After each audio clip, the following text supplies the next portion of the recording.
Well, here in the video is where I was going to film a sort of hype sequence for the Mustang, if you will. And it's actually been a couple weeks since I finished that last part where I drove the Mustang for the very first time.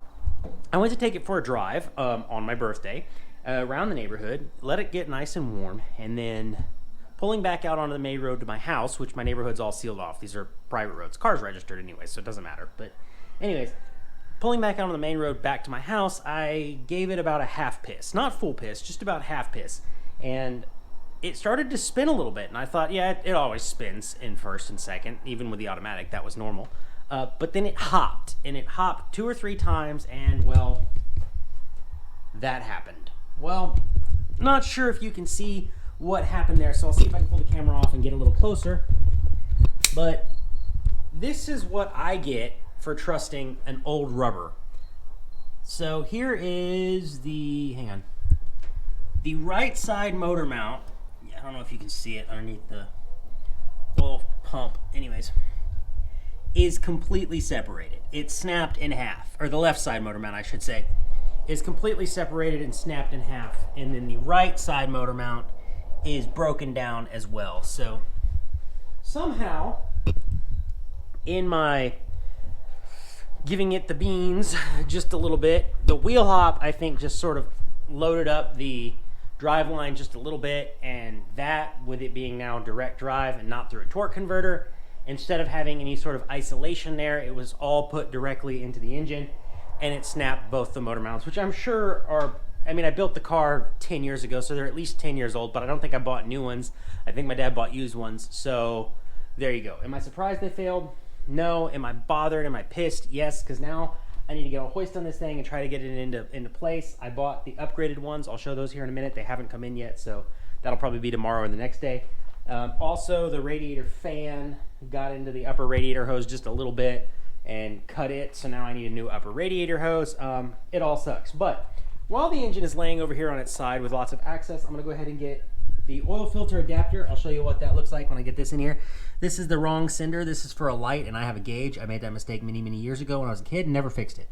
So I'm going to pull that out, get the extension on here, get the right cinder on here, and then I'm going to pull the intake manifold off because I discovered I have a really small coolant leak back here, and I have a really small oil leak on the front and on the back. So I got new gaskets for all of that to change that.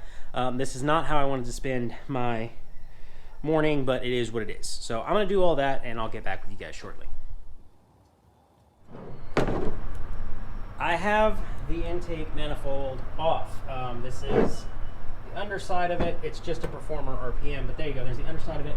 I'm going to get my wire wheel and clean it up. This is where it was leaking a bunch of coolant, and I was originally worried, I was actually really worried, that it was going to be leaking past into the engine case, but from what I can tell, it actually wasn't. It was leaking this way and up. So I'm actually kind of really happy with that. So I'm gonna get in here and I'm gonna clean all this up real good, probably with some wire wheels and whatnot. I can actually see from the front where the leak was because I used some leak finder.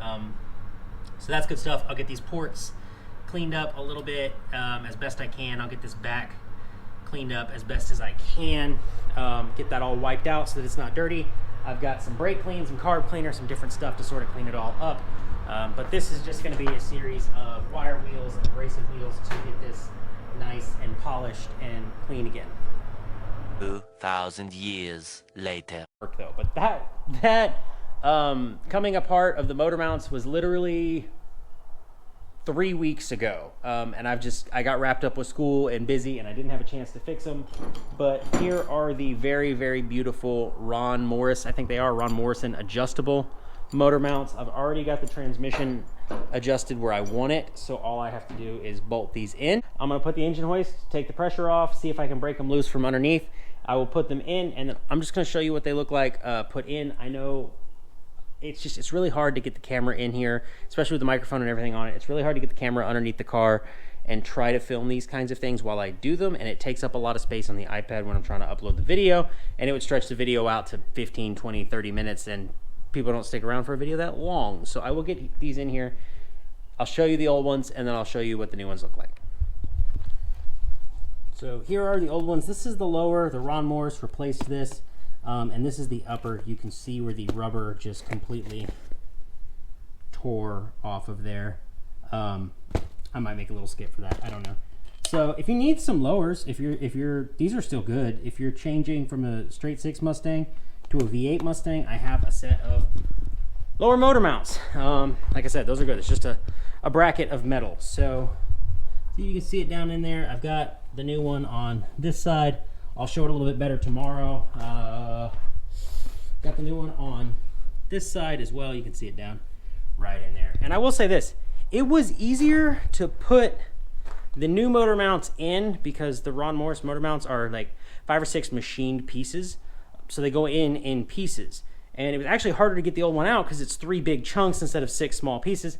But they went in, they're in. I got all the bolts in them. They're not tight down yet. The only thing I torqued was the ones to the block, but it's 9:30. So I need to take a shower and I need to go to work because I got to be there by noon for my afternoon class. And I would like to eat something and edit my video that I filmed a minute ago. It doesn't matter. I'll see y'all tomorrow. The Ron Morris motor mounts are in and torqued. I'll see if I can get a light on it so you can see it right there. Oh yes, it's beautiful.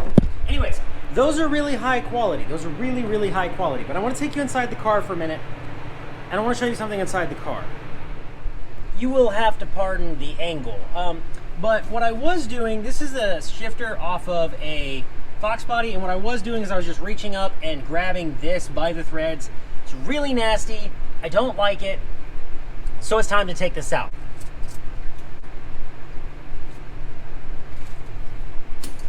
All right, I will save the hardware because I'm sure I'm gonna need that. And what I'm going to replace it with is this. Now, there's a problem. A Hurst shifter assembly is like 400 bucks. Like, or not, they're not that expensive, but they're really expensive. So I was perusing Amazon and I found this shifter assembly for a T5, and I'm gonna go ahead and put it on. But I've already identified an issue before I even began. I sort of held it up here. My shifter ball is only gonna be right here. I'm just kind of trying to hide it with my hand because I don't want you to see it yet. But my shifter ball is going to be here, which means I'm still sort of stretched out. So what I did off of camera is I made this. This is just a piece of 3/8 all thread with some 3/8 nuts on it and the shifter bushing. And I'm just going to thread this in here like this to extend the shifter arm out so that when I'm driving, it's a little bit closer to me. Now, I might also try to enlarge these holes and maybe shave some material off so that I can get it at a better angle, sort of like this here. But I don't want to take too much material off and crack something, so I might not do that immediately. All right, I got this on, so now I'm just gonna slide the boot over. Get this on here.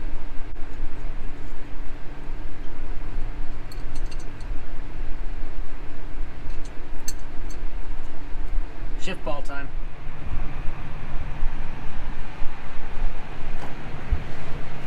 That's actually really comfortable. If I'm sitting here nice, laid back, there's first, second, third, fourth, fifth, and reverse. So I would like to put a short throw in it because that's kind of a really long throw, but that's not the end of the world. So, numbers lore. I think that's actually honestly going to do it all for this video because the T5 swap, let me finish. T5 swap is officially done, and now everything I'm doing is in preparation for the car show. And I don't want to put it all on this part, so I'll make that in the next video. But I got to get the air filter done, I got to get the valve covers changed, I got to get the plug wires reran, I got to get the heater core back in it, I got to get the cowl hat sealed. I think I discussed in the last video that I discovered that this is all rusted worse than I thought it was. It's rusted out on the A-pillar, and it's also rusted out on the firewall. So next winter, or next time I have a chance, I'm gonna go ahead and fix that. But numbers lore, if you're wondering why I chose to go with a 13, it is not as simple as just the lucky number 13 that everybody likes. I mean, don't get me wrong, that is cool. But you'll also notice there's a 6 right here. So I've got some conflation going on. Some conflation? I don't know. Some differences throughout the car. Well, when I built the car as a teenager, I put this 6 on here. One, because I thought this sort of sideways windshield banner was cool. This was the race team that my dad used to own when we were kids, but that's besides the point. And I thought the number 6 was kind of cool because the car was a straight 6. So I put the number 6 on it, and when I was, 2011, 12, putting a side windshield banner was really popular, and a lot of people were doing it. So I did it, and I've just always left it on the car. But it was originally a 6-cylinder, so I put a 6 there in homage to what the car once was. It is a 67 Sport Sprint 0200 car, if you didn't already know that.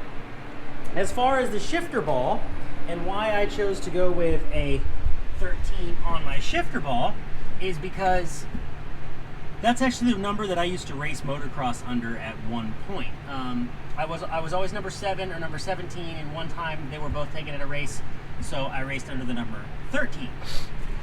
So I raced under the number 7, the number 13, and the number 17 all at one point, and then it was not too long later in life when I became a young adult that I realized a 13 looks like a B. So I started signing the B in my name with a 13. And a lot of people will ask me, you know, if my email is a mistake because it says 137, or they'll ask me, like, is it supposed to say 147 or stuff like that? And the lore is actually this. At one point, I just smashed all the numbers together because a lot of people like to run the number 13 as well as the number 17, like amateur races and things. And if you show up and somebody's already registered that number, then you have to put a different number on your car or on your motorcycle. So I decided that I was going to make the number 137 or 137. So it's 13 and 17 smashed together. And coincidentally, it's how I sign my name as well. My B is a 13, and the first letter of my last name I kind of sign as a 7, even though it's not the letter 7, because that doesn't make sense. But besides the point. So there you go. There's the lore behind the numbers. Here's what's coming up in the future for this car. Make sure you stick around. I'm doing Mustang Steve front disc brakes off of a 2007 GT. I am doing new valve covers on it. I'm going to be completely cleaning it. I've got subframe connectors for it. I've got a whole bunch of exhaust piping that I just ordered inside the house so that I can figure out a legit and actual exhaust system for it. So all of those things are coming up before I get it to the Burke Rally. I want to have all those things done. So if you're enjoying the project, make sure you stick around for that. Like I said, as soon as this car is done, I can move on to my Miata and then on to my GS that's been sitting over there patiently waiting its turn. So if you enjoyed the video, make sure you leave me a like, leave me a comment, subscribe, follow me on Instagram, all that good stuff. And as always, go build something and be easy.